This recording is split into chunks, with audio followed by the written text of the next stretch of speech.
Hi there, I'm Chief Meteorologist Wes Hohenstein with the Monday night at 11 p.m. update for Hurricane Dorian. First, the overall big picture. Late Monday night, Dorian strengthened yet again after becoming the second hurricane of the Atlantic season Monday afternoon. It continued to strengthen Monday night, and it still looks like the most likely landfall is still Florida on Sunday, but there are other possibilities and still plenty of time for more changes before that is set in stone. In the next 48 hours, it could become a Category 2 hurricane on Thursday, then a Category 3 storm Friday into Saturday.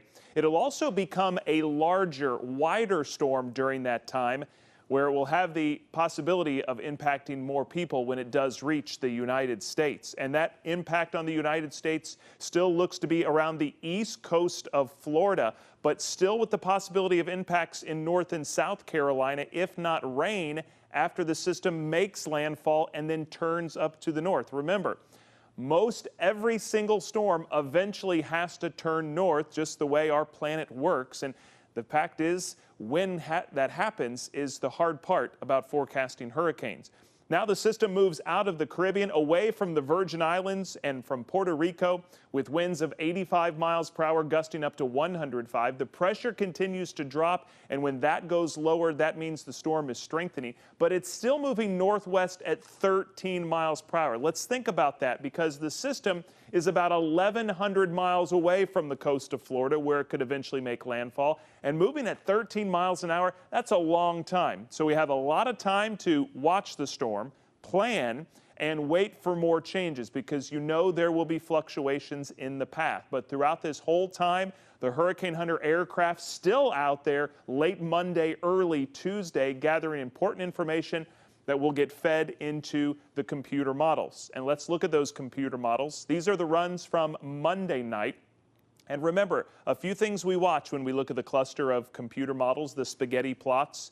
We look for the trends, which way are things shifting in the past several runs, and we look for where the cluster is going. And everyone's in pretty good agreement that this storm will continue to move to the northwest in the next couple of days, then making that turn to the west as we get into late this week, and then eventually heading somewhere on the southeast coast. But notice also that most of the models also start to turn the storm to the north. Some turn before Florida, some turn on top of Florida, some turn after Florida. And that turn back to the north will be very important, figuring out what's going to happen here in North Carolina. Two of the main models we look at, the American model and the European model, I've plotted them up here, and I've set the time for Sunday night at 10 o'clock. The American model's in red, the European model in yellow. You can see they're very close together, just offshore, in somewhat agreement that there will be a landfall very close to the east coast of Florida, central, maybe southeastern coast. And again, it's what happens after this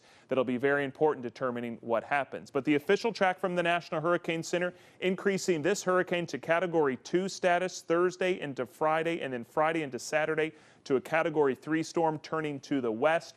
And again, making landfall possibly as a major Category 3 hurricane sometime Sunday from really the Florida Keys all the way up to parts of Georgia.